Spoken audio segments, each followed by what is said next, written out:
Welcome, everybody, to the RDL show, getting you set for the weekend, the Ryan D. show, alongside Jonathan Rifkin, Sky Guasco, and Charlie Moss, who will be joining me relatively soon. Subscribe to the RDL show on YouTube. Listen to us via podcast on Believe Podcast Networks. You can follow us on all social media platforms at hashtag RDL show on Twitter and Instagram, as well as at the RDL show. Again, subscribe to us on YouTube and check us out on the Believe Podcast Network if you want to listen in audio only. All right. So I have not traveled for almost 14 months. My last day of travel was I was attending the Pro Day, working for ESPN, covering the Oklahoma Pro Day and Jalen Hurts and CeeDee Lamb. After that, I drove back to the Oklahoma City airport, and as I was boarding my plane, the Oklahoma City Thunder Utah Jazz game got canceled because of the positive test to Rudy Gobert and everything that went with that. And I landed back in Los Angeles on March 11th or 12th, I believe it was, and the whole world pretty much shut down after that. The pandemic really ensued, the isolation, the quarantining, what I did with my family, and here we are, almost 14 and a half months later, and I'm about to step on a flight for the first time tonight. I've been fully vaccinated, and that makes me a little more at ease through the process. I have a 3.5-year-old boy at home, so again, that is always something that I think about in my interactions with other people because I spend so much time so closely to him. We don't know enough about what long-term effects this disease can present. If you get it and it's relatively nothing, but it can affect your lungs in a way that, if you're a young child, you'll need asthma, you'll get asthma or have lung issues, breathing issues, things like that. We don't know, as we don't know, and if there are any long-term side effects to the vaccine. After saying all that, I feel relatively comfortable going out and doing what I'm going out to do. And that's to get back out there and be of service.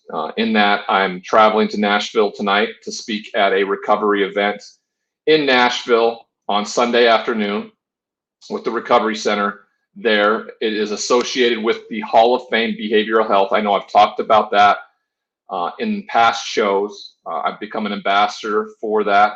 The Hall of Fame is like Switzerland. It's in between the NFL and the NFLPA. It doesn't have any ties to either one of them. It's its own entity, and it's established with a couple friends of mine, Ryan and Wes Kane, a behavioral health center that can go alongside it, where the NFLPA really doesn't have a say in it, and the NFL doesn't have a say in it. Not that they would really care, but we're able to now because of my ambassadorship with them. When there's a player in need, they can just call me and say, Ryan, get to Tampa, knock on the door of a fellow player and get them some help. And we have an asset available through that process. So what I didn't realize over these last 14 months is I didn't spend a lot of time doing a lot of virtual talks. My speech, my story told in person is much more palpable and powerful. And I get paid for it. So I also felt guilty for taking money for sitting here in my studio doing a very emotional and powerful speech. So this will be the first time in over a year that I'm going to be out on the road doing this and giving back in that way. I can't tell you how good it feels to be able to go do that. This last year, 2020, has been incredibly difficult, not only for myself, but for everybody because of the pandemic. What that caused, as most of you know, I was arrested back in May for a domestic violence issue that, of course, was taken care of in the courts and dropped. But when it happened, I had a choice, right? I had a choice to just let it take everything from me and my family, or it was an opportunity for me to just continue who I was, because I was the same guy May 21st as I was on May 22nd. And in a culture right now where we tend to cancel things immediately, I asked the question in the mirror after, quite a few days of being angry, being depressed because everything seemingly went away in terms of what I thought I was working towards. I had that come to Jesus moment in the mirror, like, well, what are you going to do? You've talked this up for so many years now about what your life is. Are you just going to give up? Are you going to go back to work helping people and making it about others and all these things? Because life isn't fair, right? It's how you deal with it that matters. And I think a lot of us dealt with life poorly during this pandemic and how we reacted and how we dealt with things. But we can correct those. You understand you're a flawed human being and you want to be better, and you can try to be better tomorrow, right? Make amends for the things you've done, move forward, understanding and developing acceptance around the idea that, guess what? People who may not know the story are going to judge you. That's what true acceptance is. Surrender to that, understanding and accepting that, guess what? People may not have an understanding or a belief or anything and just judge you as is without understanding what went on, your story, or any of it. Yet you still go and do it because what other people think of you is none of your business. It's about who you see in the mirror, who you strive to be every single day. And so getting back out on the road today will be followed by a trip to West Virginia at the Greenbrier Resort, where I will be the MC of an event for Game Changer Golf Classic at the Greenbrier. Big names there, big politicians in terms of the governor of the state of West Virginia, one of the senators, as well as Jimbo Fisher, the head coach at Texas A&M, and Nick Saban, the head coach at the University of Alabama. Both are West Virginia natives. They grew up in West Virginia. If you guys have a chance, go to HBO Max, watch the documentary, The Crime of the Century. It's about the Sackler family, their knowledge around the opioid epidemic, and how that affected, in particular, the state of West Virginia. This event surrounds that around fundraising and an effort to help people in the recovery world there in West Virginia, revolving around the opioid epidemic. Really honored that I get to be a part of this, to be a part of something with people like Jimbo Fisher and Nick Saban, who I both spent quality time with. I've spoken to both of their teams, worked with pretty closely with Jimbo Fisher's teams at Florida State as well as at Texas A&M. Looking forward to seeing them, seeing how they've dealt with this over the last 20 months or so, and excited to be back out on the road, being of service, telling my story. That's what I believe it is, because it's emotionally draining, right? It's emotionally draining to talk about, some of the worst things that you've done in your life or you experienced. That can be incredibly draining. But in the hope, the effort allows for someone who's there to hear there is hope. There is a solution if you choose to make a change. And that's why I do this. I'm excited to get back out there. I didn't realize how much it affected my life. Being away from it for the last 14 months has had a significant effect on me in terms of being able to share that. So recently I've had some, colleagues and close personal friends who have started podcasts, in particular Rex Chapman. He just started one called Charges. And it revolves around, Rex was arrested too, dealt with an opioid epidemic after the end of his basketball career. We've gotten pretty darn close, and he asked me to be a guest on it, where you have the uncomfortable conversation about what went on. He has one, I have one. There are many that live a public life that have gone through some difficult things when it's around criminal issues, right? But you come out the other side, and you're better for it. I think that's the ultimate goal in all of this, is that when I'm done after this week speaking and I'm back here sitting in the chair, I want to be better for it. And I want the people in West Virginia, the people in Nashville, Tennessee, to be better for it because of what I went through and how I choose to share it now. It's incredibly important to me, and I'm looking forward to it like you cannot believe. All righty, on to the show. We bring in Jonathan and Sky and Charlie. Excited to see another playing game tonight. I know this. We had a big discussion about whether or not this becomes a standard or whether it's a good thing. Well, that Golden State Warriors Los Angeles Lakers game, which isn't even a playoff game, got the highest ratings since the Western Conference Finals in 2019. Eyeballs were on it. Mine were. I haven't watched a game in a hell of a long time, and my eyeballs were on that game a few nights ago. The LA Lakers win on an unbelievable three-point shot by LeBron James with Steph Curry right in his face to ultimately win that game and go on to be the 7th seed. They match up against the Phoenix Suns in round 1. Now, for Golden State and Memphis, this will be a one-game winner-take-all to get the 8th seed, who will then eventually take on the Utah Jazz. What did you guys think of the game, first of all? What do you guys think now after watching a kind of a play-in tourney play out? I don't foresee, because it was such a boondoggle for the ratings, the advertisers, and the NBA in terms of viewership, I don't see this going away. I think this may be something that ultimately the NBA PA is going to have to get involved if they don't want it to continue to happen. Yeah. I mean, this was our argument on Monday, right? I didn't say that I didn't like it because of the purpose that it served. I said I didn't like it because it's just an extra thing for the NBA to go and make money on and its partners to make money on. And that's exactly what happened. And honestly, it was fun. It was really fun. First of all, shout out to we're not going to talk about them, so I just want to give a shout out to the Wizards for absolutely blowing out Indiana yesterday. They had a 0.6% chance apparently in early April of making the postseason. Yeah, I saw that. And now here they are in the postseason. So hat off to them after getting the Troy Bryant injury to end his season and just fighting through adversity. They deserve that 8th spot in the Eastern Conference. Yeah, Lakers played well defensively. They played terribly offensively.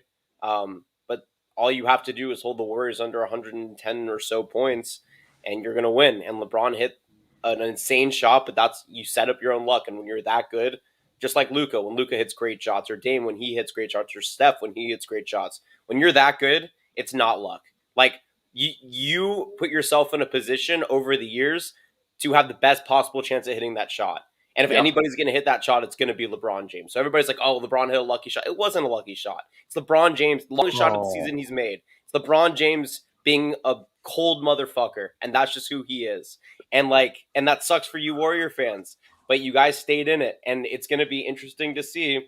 I don't know. I think that it'll probably be Jazz in 5. The Jazz defense is as good as the Lakers, at least on the perimeter. And when you have Gobert in the middle, it's over. So I don't know. I think the Suns are going to get blown out. They're probably writhing that they have to play the Lakers right now, but it was a good game. Good win for the Lakers.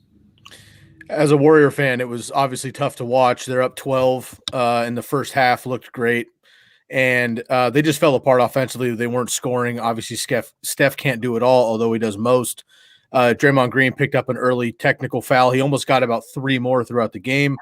And ultimately, they had about 4 offensive fouls that really turned the tide on multiple opportunities for the Warriors to get down and get points and to get ahead and swing momentum. And they turned them into offensive fouls. And it was tough.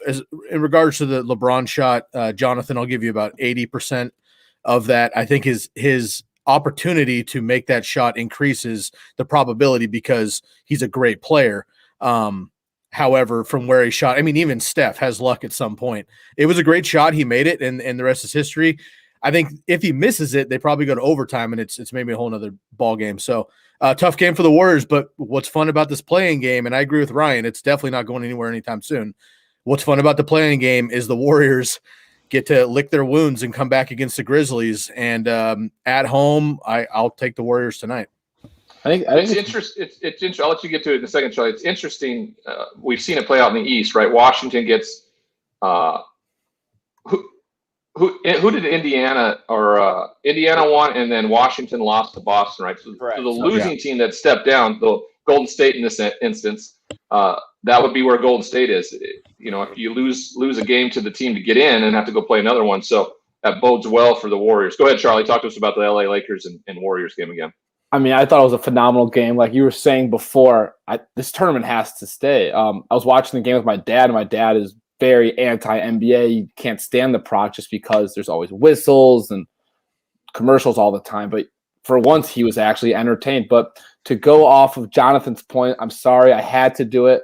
You can't say you expect LeBron to make that shot. Like the dude just threw it up. I didn't Yeah, say I you did. expected him to. I said if anybody's going to make it, it's going to be LeBron.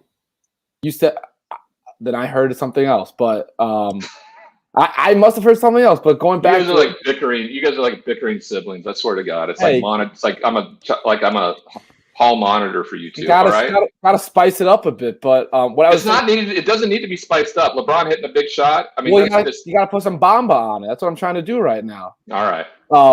But as I was saying pre-show, like I thought the whole time, even when the Warriors were up 13, that like it was still the Lakers' game. It's hard for the Warriors to win when Draymond Green is only scoring 2 points, and he played amazing defensively. He's up for Defensive Player of the Year. He averaged 9 assists a game this year, so he's doing his job, but he needs to be more productive in terms of scoring because Steph needs some more help. But yeah. All righty. So we got Golden State versus Memphis tonight. I think Golden State figures out a way to get it done. They go to the playoffs and will take on the Utah Jazz in round one. I think it's going to be real difficult to have, shoot lights out for 4 games in a 7-game series against a very good Utah Jazz team. We'll see what can happen. Warriors there. have no bigs. No, none. None. They don't. They don't have the size to get it done. But I'm excited for it. First time I've been excited for really a playoffs in a long time. It should be interesting. Speaking of interesting, question of the day, everybody. All right. Go to our comment section and answer here. We will get to your answers by the end of the show. Question of the day: do the Los Angeles Lakers make it to the Western Conference Finals? Now, the Clippers bagged it a little bit at the end of the year to line up a conference finals matchup with them rather than an earlier one. Now, on Wednesday, I can't remember which one of you, I think it was Sky, talked about whether or not this was a good idea, because taking on a LA Lakers team earlier in the playoffs when they haven't found that rhythm yet, after one more series, getting to the conference finals, it might be the worst possible time to battle the Lakers. And this could completely backfire on the Clippers and their decision to tank at the end of the year to make sure they didn't slide into a spot where they would face the Lakers in the second round. So the Lakers will take on the Phoenix Suns. If they were to win that, they would go on to play either the winner of Denver, Portland in the Western Conference semifinals. And if they were to win that, they would get to the finals against, of course, the Clippers and whoever else. So that's the question of the day, people. Do the LA Lakers get to the Western Conference Finals? Similar to what UCLA Bruins did, they went from the first 4 to the Final 4, the play-in tourney to the Final 4. We'll see if the Lakers can get it done. I think they only can improve if they keep playing together. But there's a long road to hoe against some pretty talented basketball teams moving forward. All right. You know who's talented? The chefs over at Sunfair. I don't know if you guys have tried this product yet, but you need to sign up at sunfair.com. Once you get to the enter your information page, you need to select Carl Farrell as your sales representative. Select the Ryan D. Leaf Show. That's where you found it. Look at those pictures right there. That picture of me at the bottom is from July of last year. This has all been about the food. These last 2 pictures up top, of course, in the last few Sundays. I like to do a Sunday picture after a week of eating this personalized, delivered, healthy meals from Sunfair. I had this roasted pork salad for lunch today. Oh, the boys watched me eat it here during the pre-show. They are jealous too. Go to sunfair.com as soon as you can. If you are in the Los Angeles or Phoenix areas, have food delivered right to your doorstep fresh every morning that can help you eat right nutritionally. It's changed my life. It's all about the food, everybody. Sunfair.com. Go there now. All right. Speaking of transforming your body, Phil Mickelson has transformed his body over the last few years. He's 50 years old, playing in with a special exemption. I don't know if he got a special exemption into this. I know he's getting one into the U.S. Open, but he, at 50, sits atop the leaderboard today, boys, at -5 after 2 rounds. If he were to be the leader in the clubhouse after 2 rounds, he will be the only player ever to do it in the 90s, the 2000s, the 2010s, and the 2020s. Phenomenal. This guy has been at the pinnacle of golf since before you guys were even thoughts in your in your parents' eyes. Birdie 5 of the last 8 holes. If he doesn't bogey the first 4 holes out of the gate yesterday, he's running away with this thing. Now, the bigger question in all of this, and this is the answer, of course, I want from you guys, is a guy who's 50 years old with the course layout, the way they're going to have it ready to go for the next 2 days, with the pin pace placements, with just the fatigue that comes with that. Is he going to be able to withstand and continue this onslaught against a very difficult course and win the championship at weekend's end? I don't think so, man. I think that it's crazy because if you watched yesterday, it was way calmer. The weather was way calmer than it is this morning. And they're playing on Kiowa. Like, Kiowa is this beautiful, I don't know if you've ever been, Ryan. It's this beautiful little resort. It's sort of like if you went to Martha's Vineyard, but it's not in the Northeast. It's the South's answer to Martha's Vineyard. And you get these crazy swells, these wind swells. And apparently on weekends, it's kind of like here in Southern California. When the air is denser, the way that the wind blows, the gusts are thicker, and it has a major effect on the way the ball moves. And what I've noticed is that nobody can putt. Literally lip outs on every opportunity outside of 5 yards on these putts. It's pretty unbelievable. And so he's been consistent. The weather's getting worse day by day with this thing. And the field is, I mean, it's stacked. The cutoff's +4 right now. And there's like 84 qualifiers. And there's 15 people. There's 15 golfers who are like within the -2 to -4 range. So, you know, what's interesting though, too, is like big names aren't at the top. Koepka's still there. Morikawa's having a tough start. I mean, DeChambeau's -1, but Justin Thomas is on the verge. Rory McIlroy's on the verge. Justin Spieth's not going to make it. Dustin Johnson lost or didn't make the cut. I mean, these big names, they're not faring too well. So that for me makes me think a little bit like, hey, you know, when you don't have the intimidation of a Dustin Johnson who's pounding drives over water everywhere and carrying where he needs to go, Phil, who can still hit it a ways, maybe won't have that kind of pressure. He's going to most likely be in the final group starting tomorrow. He's going to know what's out there. He's going to be an afternoon tee time, which could kick up the wind a little bit more. You know, in the mornings, it's less chance that the weather plays a factor. Sky, what do you think about Phil's chances at another major? I hate to be a cynic, but I'm a little hesitant only because of his history. He's been really good for a really long time. But we've seen him come up short more often than not, unfortunately. And, you know, just having as you mentioned, Ryan, having the physical nature of taking this on and have everyone kind of leading the pace. We talked about this with the U.S. Open and Hideki Matsuyama's at +1 right now, but we talked about it kind of running the board is different than, you know, having the pressure running the board. I'm not saying Phil can't handle that. He's been around longer than anybody, but I just think it's a different approach. The wind, I think, could certainly be a concern, as Jonathan mentioned. If he is able to pull it off, he'd be the oldest since Nicholas, who was 46, I believe. He'd be the oldest by a landslide. Yeah, he'd be the oldest. So, do I think he wins it overall? If it was Phil or the field, I would take the field, unfortunately, but I would love to see him take it down. I have a question about this perception of seeing somebody come up short in these events more often than not.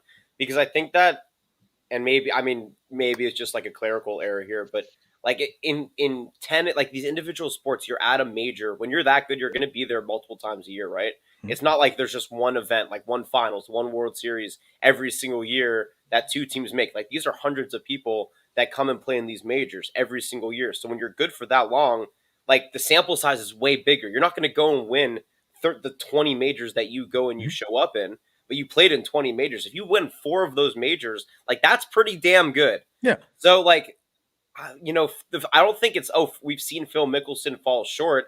It's that he's been here so many times that I have faith that if he's going to pull it out, like he'll probably pull it out. I think that, you know, when, you know, Sky, you get something locked in your brain in terms of a caricature. I mean, for the longest time, when people heard my name, it was me yelling at that reporter, right? It's just some things get stuck in your mind and everything goes back to that day at Wingfoot, right? Where he has the lead by 2 strokes on the last hole and he decides to just, you know,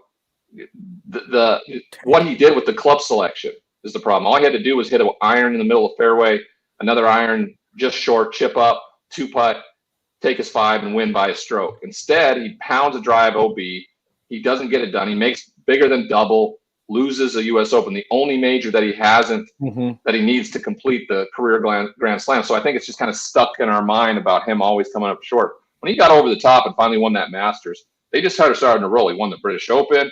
He won the PGA. He won the Masters again a couple times. So, I mean, he's very capable. He's played in huge tournaments. It's been a little while. To do it at 50, I think would be, and in a year where we lost Tiger Woods, maybe forever in terms of golf, to have Phil Mickelson put a stamp on it with a win at 50, I think would be incredibly impressive. And I this morning on my Pac-12 Sirius XM show said it's just not going to happen. There's just too much in the way of him. But now I want the story. Now I want the storyline. Now I want Tom Watson versus Stuart Sink in that faithful British Open. I want to see it take shape now. And so now if he loses, I'm going to be disappointed.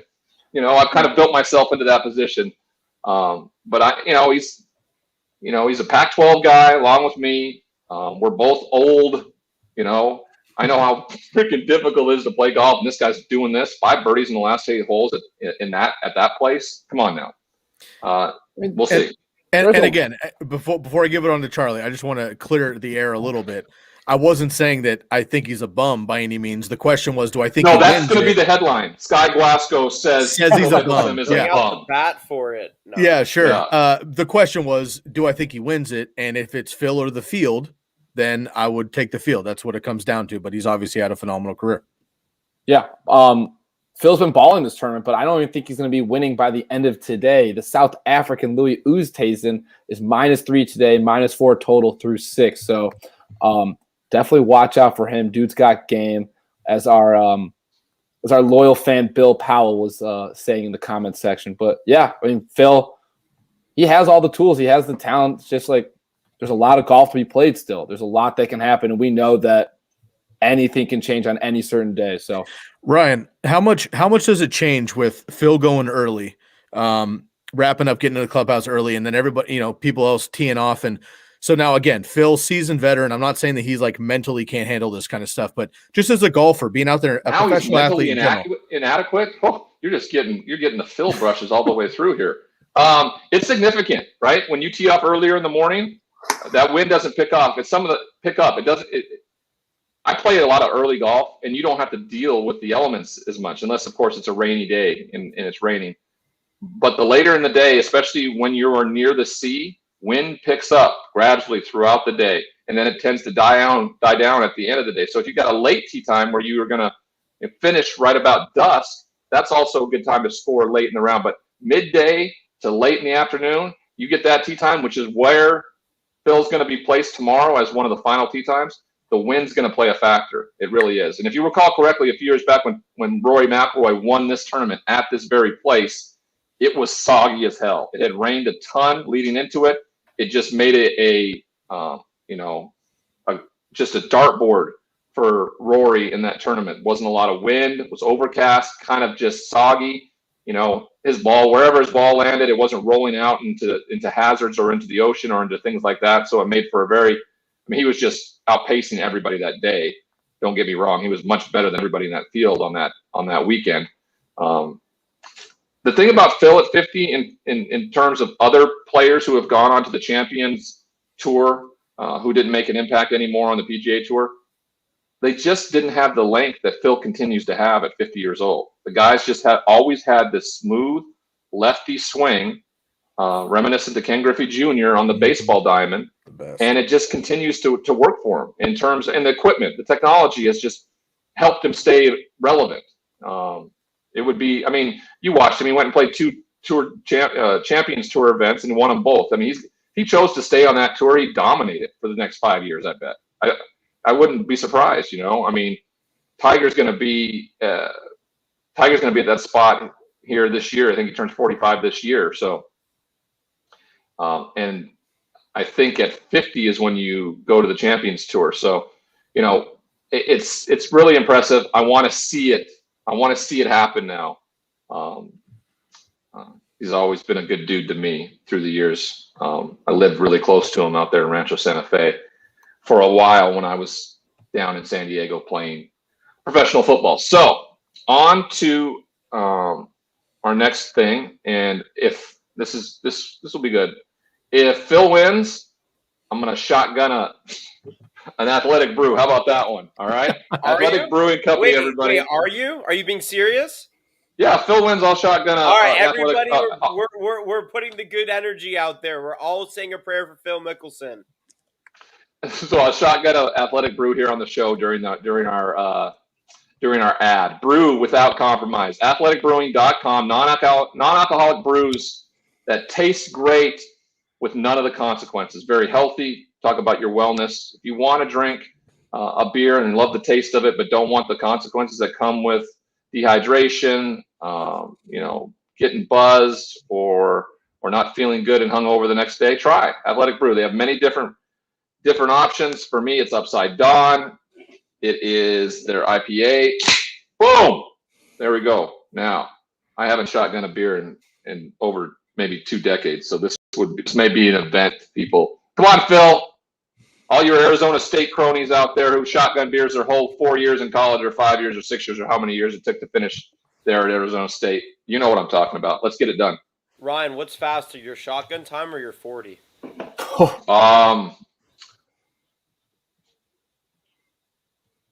It's probably pretty close. Probably pretty close. Yeah.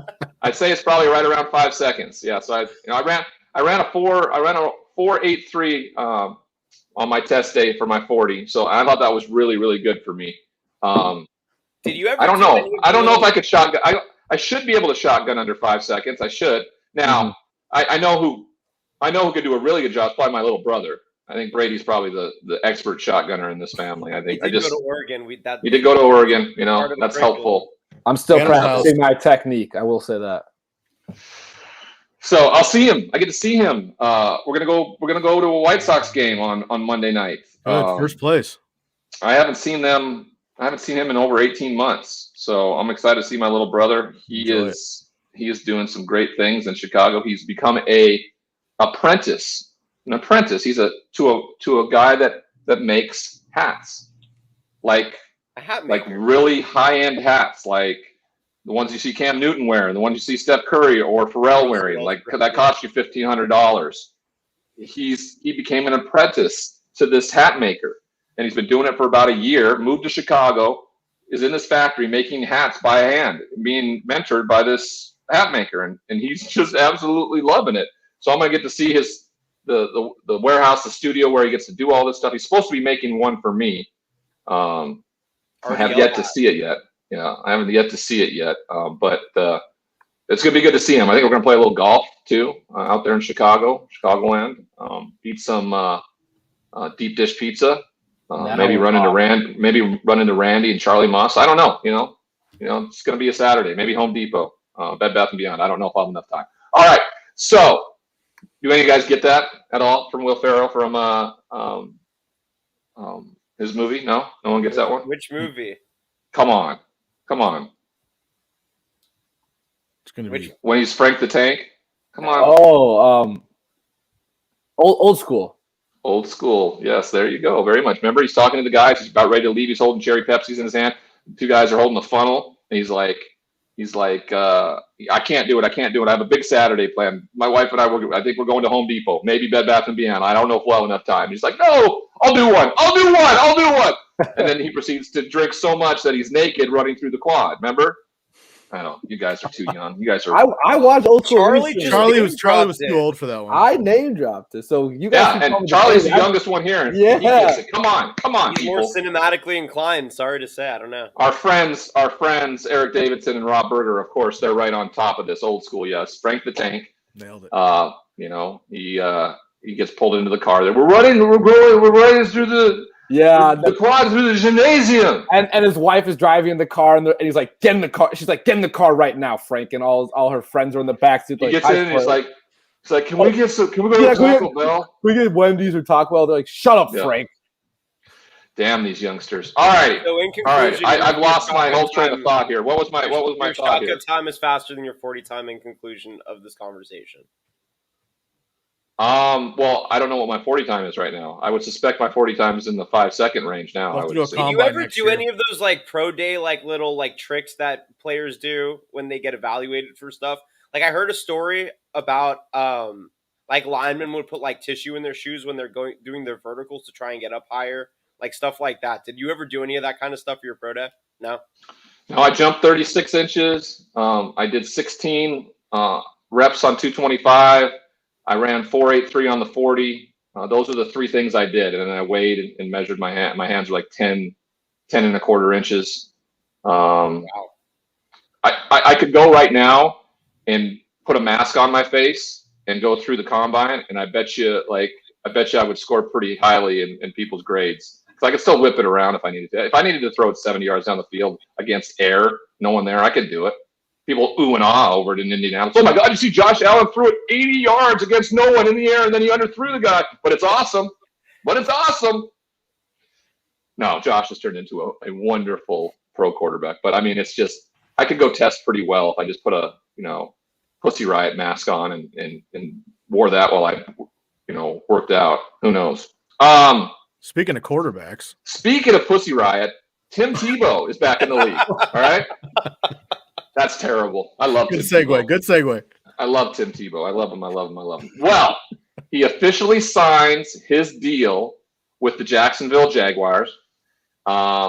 It's for the league minimum, non-guaranteed, veterans minimum of $920,000. It's pretty good league minimum now. Shit, I should go back and hold a clipboard. I'll take the league minimum. I'll coach these kids up. Lot of, as always, he's polarizing. People are up in arms that he's getting a spot that somebody else should be getting. I know that Colin Cowherd used the analogy of like if Derek Jeter came back to baseball 8 years later and says, I'm going to play catcher, he would get made fun of too. I suppose so. That's a terrible analogy. Derek Jeter's an MLB legend. We can agree that that's a bad analogy. It doesn't matter. We don't need it. Ryan, do you agree or do you not want to go at Cowherd? Oh, yeah, I think it's a terrible analogy. Okay, I think he's just, Derek Jeter was a legend. Yeah. He ultimately says is that he said, well, Tim Tebow's just bad at pro football. Well, Derek Jeter was not bad at Major League Baseball. He's a Hall of Famer. He's very good for 20 years. I'm trying to think here. I don't think you can't compare it to baseball. Like, is there? I mean, I guess you could compare it to me. I decided to come back 8 years later and play tight end. You know what? I probably could play a good piece of tight end at the NFL level. But I don't know about 8 years later. It's like I don't know who's going to give me that chance. Box. Good question here, Ryan. Would you have changed positions if you knew it would give you a longer NFL career? Oh, he's from the Flathead Valley. I love it. Kalispell, Montana. Well, I mean, I would have had a much longer career if I would have had what was between the ears up to speed at playing the quarterback position. I was really, really good quarterback. I made a statement yesterday on a podcast that I should have won the Heisman in 1997 because the question was, were you so surprised in the fact that Peyton Manning didn't win that award? Did he get robbed? And I was like, I don't know if he got robbed. I look back on it now, and I probably should have won it. I led the nation in passing. I threw more touchdowns. We were picked 7th in the Pac-12, and I went on to win the conference and go to a Rose Bowl for the first time in 67 years. So, yeah, I probably should have won it. If you did it what you did at USC, you would have won the Heisman. Yes. I don't know. The first defensive player ever to win the Heisman that year. Just saying. The only one. Yeah, it's an anomaly. Do we know what school it was? It was Peyton just likes him fatigue from Michigan. It was Peyton fatigue. He just, the dude came back, had a great year, won the SEC, definitely deserved the award. I would have voted for him if I had a vote in it. But all four of us were worthy to have won it that year if our names would have been called. Randy Moss, of course, Charles Woodson, who won it, Peyton's name, or my name. Any of our names. It's the best Heisman class ever. I agree. 3 Hall of Famers. 82 was pretty good. Herschel Walker, John Elway, Anthony Carter, Allen? and I forget who the fourth guy was, but that's a pretty good class too. Back to Tim Tebow. People talk about stunts. Guess whose jersey went up on NFL.com at $120 and is the number 1 selling jersey as we speak right now? Tim Tebow. He may not make the first round of cuts this fall. Yet somebody's going to be making thousands and thousands and thousands of dollars off Tim Tebow and his jersey sales for the foreseeable future until he is cut. Wearing number 85, clearly is a tight end. I saw some pictures of him. He looks physically ready to handle the tight end position. He's bulked up. He's added some mass. We'll see how much that affects his speed. Urban Meyer spoke glowingly about him in terms of his workout, how athletic he looked, how fast, how strong. Now, as a former player and somebody who's been in locker rooms where people didn't live up to the expectations and was still on the roster, a la me, I didn't deserve to be on the roster in year 3 in San Diego at all. I hadn't worked hard enough, and the guys on the team didn't respect me because they had to have me because my cap number was so high because I was a second overall pick and my contract was so big. I had to be on the team. So that's why I was resented so much down there. I guarantee you, if Tim Tebow goes out and performs in practice and in preseason games and his teammates see it, because you can like guys and love guys in the locker room, but if they're not getting it done on the field, you don't want them out there. In fact, you can dislike somebody a lot in a locker room, but you respect the hell out of them and you want them on the field on Sundays. And so my fear is, and because of the relationship with Urban Meyer and the reason why he's getting the shot where no other team would give him this shot when he decided to do this, is that if he makes the 53-man roster, how he goes about it. Did he go about it by winning the job? If he does, everybody in that locker room will accept him. They'll be like, this guy can help us win. We've watched it play out. We've watched him earn a spot. He can help us win this year. But if he makes the roster and it seems like a nepotism thing and he's there holding a spot where somebody else could have been on that roster to help them win games this year, that locker room's going to turn not only on Urban Meyer, but also Tim Tebow through the process. Mm-hmm. So that's why I don't think for a minute that this guy lasts past the second round of cuts. I would be surprised if he makes it past the first round, to be honest. So wait, do you get the minimum non-guaranteed no matter what, as long as you make it through like the initial? As long as you're on the 53-man roster when you kick off to start the season. So can this contract be pulled? Oh yeah, it doesn't mean anything. Okay. He'll get $1,000 a week during training camp, like every other player. Trevor Lawrence gets $1,000 a week. Everybody during training camp, you get that through training camp in the preseason. So you this get is all a contingency on him making the team. There's no headline that says that. Nobody's talking about that. Well, everybody should. It's a non-guaranteed contract. Right. At the league minimum. He has to make the roster, be one of the 53. And if you watch this, it really does happen. You watch the veterans who are on the roster. You'll see a celebration when a kickoff to start the season. You'll literally see guys put their hands up in the air like this because guess what? They could get cut tomorrow and their entire salary is guaranteed for the year. I mean, you will see guys just go, yes! And, because now it doesn't matter. Doesn't matter how the organization goes about where they cut and stuff like that. They're guaranteed their money. So if Tim Tebow's on the 53-man roster and he's there when they kick off that first game against the Houston Texans, that contract becomes guaranteed. That contract becomes then fully guaranteed for that year, $920,000. So I don't believe after being away from the game for 8 years, but he has defied a ton of stuff, right? He's been the best. I could argue he's one of the greatest college football quarterbacks who have ever played college football and what he did, how he did it. He really is. He's one of the greatest leaders, one of the greatest college quarterbacks who ever played the game of college football. He wasn't a pro quarterback. His style didn't fit. It still doesn't fit. But he made it work. He made it work enough to just will wins out of them in Denver, get them to the playoffs, win a playoff game in overtime. There's a ton of quarterbacks that played years in the NFL that don't have a playoff win. I'll raise my hand first. I don't have a playoff win. He does, right? I mean, he accomplished so much. Then when it was all said and done, after trying to find his way around the league, he goes and tries to play baseball. He makes it up to minor league level.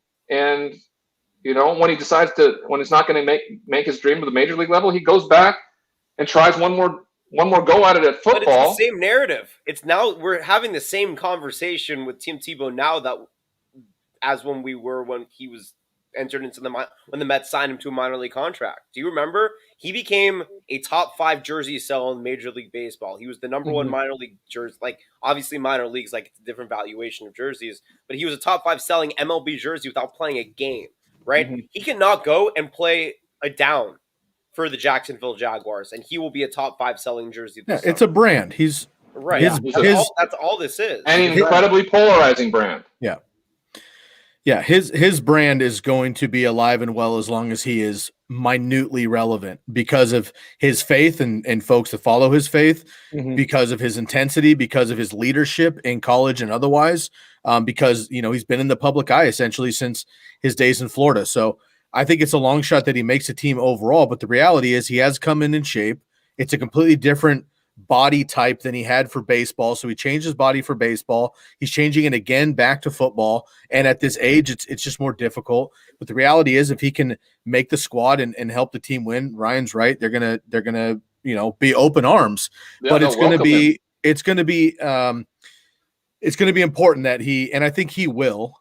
Because I think the one thing that I respect about Tim Tebow, at least to my opinion, is all of you can call it a circus or theatrics, whatever that has gone around Tebow time and Tebow mania over the last 15 years or whatever.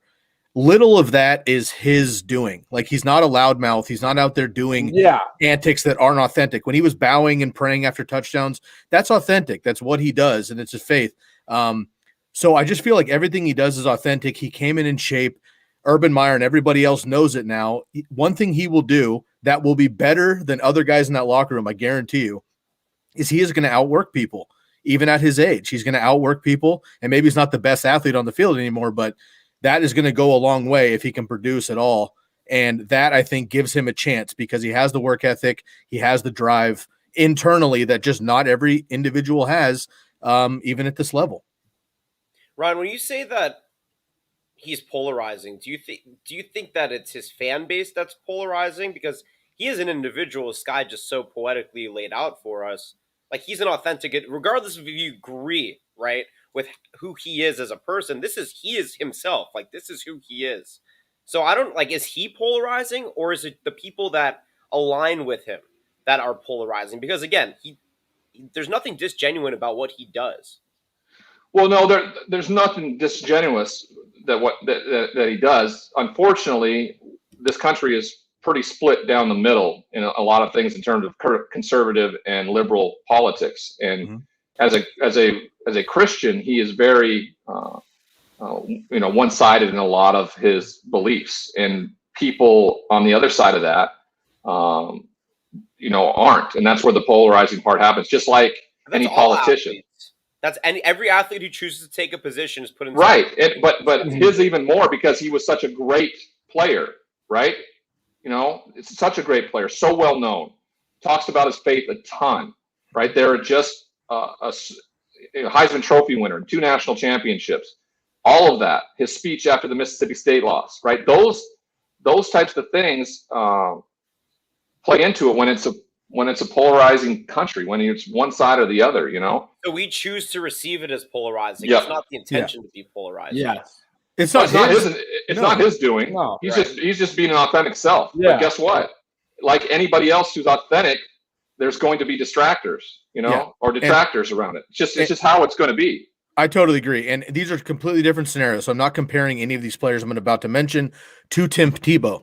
But when you think of authenticity and what Tebow does, even with his faith and his outspoken support for his faith and everything he does, players like Terrell Owens, Chad Ochocinco, Antonio Brown over the years, they have been openly theatric with multiple different things to garner attention and do these other things, even past their primes and things like that. This might be a publicity stunt with Urban Meyer's doing and what Jacksonville is doing, whatever. But if he does make the team, I think it's going to really change his legacy, whether he is a contributor in the actual season or not. And Ryan, last question here. I'll bring it up, I guess, but Rob was asking, why not just hire him as some kind of assistant coach position? That's come up a lot. I guess I would just extend the question and say, if Tim doesn't make the roster as a player, would it be wise, or do you think it's unreasonable that maybe they hire him on as a tight ends coach a ball boy, a something to keep him in the locker room because of his overall football knowledge, but his intensity, his camaraderie, his leadership, those qualities off the field that he might be able to bring to a young locker room that needs that kind of stuff. Yeah, I expect that to be the case. Okay. I really do. I expect him to not make the team, and then Urban to offer an opportunity for him to be part of that staff. He probably offered him that from the get-go, and Tim was like, Coach, I want a shot at playing. I want one last shot at playing. Give me that one last shot. If it doesn't work out, we can discuss I like that. What that looks like afterwards. You make and I don't know if he wants to be a coach either, though, to be honest with you. If he's going to put the time and effort in it to play, he wants to play. And if he's not, he's got a lot of different philanthropic things that he does, him and his wife, that he would pour his heart and soul into more than coaching a professional football team. I don't know if it's the right fit for him where he wants to, put all of his attention towards. So, we'll see. Well, there were a couple of kids at the University of Michigan that poured their heart and soul into a little hot sauce called Bomb Banana. Those poor Wolverines. I love it. It's absolutely amazing. It is banana based, not to be confused with banana flavored. It's made from real bananas.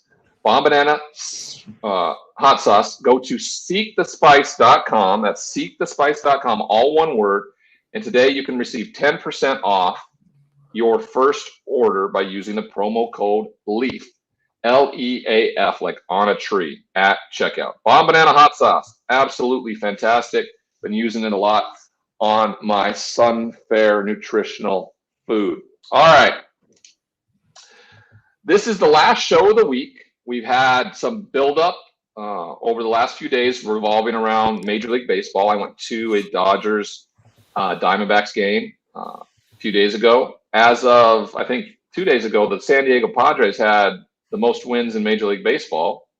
The NL West is shaping up to be really good, and the Dodgers are supposed to be the team that's supposed to run it all, but they are kind of, lagging behind. The Giants, the Padres, Diamondbacks are the only one out there that just simply, kind of phoned it in. What are you guys' thoughts about this Padres team being the Kings when we're all said and done of the NL West? Well, I'll jump. I'll jump in. I'll jump in. Really be careful. I'll be jumping really quick here and just say that first of all, the Giants right now have the best winning percentage in baseball, but the Padres are right behind them, Ryan. And the Dodgers, even though they struggled, they came out 13-2 to start the season. We talked, I think it was the day after opening day is when our show lined up. I can't remember, but they lost opening day, and so did Boston, and so did the Yankees, and everybody got weird and forgot we play 162 of these in baseball. They ran 13-2 since then, but they lost 15 of 20 just a week ago. But now the Dodgers and the Giants, who are lining up this weekend for their big time series, which will shake up these standings one way or another, they're both 8-2 over the last 10 games. The Padres right in the middle here. So this is easily the best division overall in baseball right now. The Giants in the top, the Padres are behind them, and the Dodgers as well. I think I keep being surprised at my own Giants team because I had no close expectations to this. The Padres and the Dodgers, unfortunately, I hope I don't jinx my own squad here. I do expect the Dodgers and the Padres at the end of this come October, September. I do expect those two teams to be at the top, but I'm loving this Giants ride because every night it's somebody different. It's a walk-off homer. It's a great pitching bat. It's great defense. The Giants are just winning ugly games, which is important. They scored 19 runs yesterday. The Dodgers just haven't hit their stride in a while, and the Padres are exciting. But the Dodgers, they lost Sager and they lost Bellinger early in the year. Bellinger hasn't played at all. So their pitching hasn't been well. Their bullpen, which is usually their bullpen the last 3 or 4 years when they've been going to World Series, has been arguably the best in all of baseball, and they are not. Yeah, they're struggling. They're struggling there. We'll see. We'll see how it all plays out. We didn't get to step on the landmine that is unwritten baseball rules, everybody. Mercedes, out of White Sox territory, to be precise, hit a dinger on a 3-0 count, and his I love me some Tony La Russa, but that dude is just stuck in the Middle Too old Ages school. still. Too old. Stuck in the past. Go Stuck in the watch. old Go times. watch. Like baseball, go watch amateur baseball, and guess what they're doing now? They're all swinging at 3-0 pitches. You know why? Because the highest probability of getting a hit To strike. is on a pitch down the middle. And You guess learn what that a in 3-0 Little pitch League. Typically Yeah. is Of a pitch. course. So Well, I think his why not point. take I think the it's. odds? I think their point to that was it was 16 to. It was who what? cares? I think 15 it was to You're playing a 15, game. 15 to 4. Who Yeah. cares? I don't care. Don't I don't do. put- I You think. got a I great think it's pitch to hit. absolutely asinine that, and then La Russa throw his own player under the bus Yes, and saying yes. there's Yeah, going to be consequences. Yeah, in front of the media too. Like if you're gonna handle something, handle it in the locker room yourself. Handle it privately. I Yeah, never understood. I never understood this. I learned I was benched my third year in the NFL by Coach Mike Riley on the way into work on the radio. That's how I heard it. He was such a pussy that he couldn't tell me face to face. Dude was non-confrontational. I mean, that some people are just the way they are. He was not somebody that was. He didn't like giving bad news, and he was not confrontational in any way. And that for me as a football player, I had never had a coach that was non-confrontational. My high school coach was like an absolute douchebag, and he was just, I respected him for the fact that he would just, grab my face mask and tell me how it was. Same thing in college. Mike Price, we would have it out. We'd go at each other. We'd be confrontational with each other, and then we'd get on the field. We both knew we wanted to win. We'd hug and we'd go forward. That's what it was. Kevin Gilbride was the same. He was my first coach in San Diego. He was fired after the 5th week because he didn't get along with the San Diego media, which nobody gets along with the San Diego media. I mean, they're always just so pissed they live in San Diego and have to write for a living for a newspaper, and it's hard for them to enjoy their lives. And then they hired Mike Riley, who was just the biggest wuss when it came to actually having an adult conversation about bad news or confrontation. So La Russa's that guy. He just did it in the media, which I think was absolutely asinine, and put his player on blast. And sure enough, right? Didn't he get thrown at the next night? Yeah, Mercedes got thrown up behind him. He got thrown behind. But other players on the White Sox, when they were talking to the media, they were actively having different opinions than La Russa about the whole Mercedes situation as well. So that was kind of interesting to see. Well, I mean, when you believe in a head coach or a manager, you're willing to go to bat for him and everything that you can, because you can see that he's getting the best out of him. What you guys told me the White Sox are in first place right now? Yeah. Oh yeah. They're killing it. I'm going to get to see him firsthand on Monday night against the Cardinals. We'll see. We'll see what it looks like. But Tony La Russa's a hell of a head coach, hell of a manager. He's been doing it for decades. Yeah. Won World Series. I just didn't like the approach. Felt too old school. I don't believe these unwritten rules in Major League Baseball deserve it. Like, don't show up the pitcher after you hit a home run. Come on. Throw a pitch that doesn't get hit 450 feet out of the park. All right. Yeah, that for me is the thing. It's simple. You talk about in football, taking a knee before going somewhere else. Absurd. Speaking of taking a knee, everybody, like I talked about how I opened the show, I am traveling this next week to do some service work in Tennessee and in West Virginia. So I will be gone all next week. The fellas have some things as well. So we're going to take a little spring break, a little late spring break for everybody. I know everybody out there is going to be so disappointed not to have the RDL show next week, but we'll be back. We'll be back on the Wednesday after Memorial Day.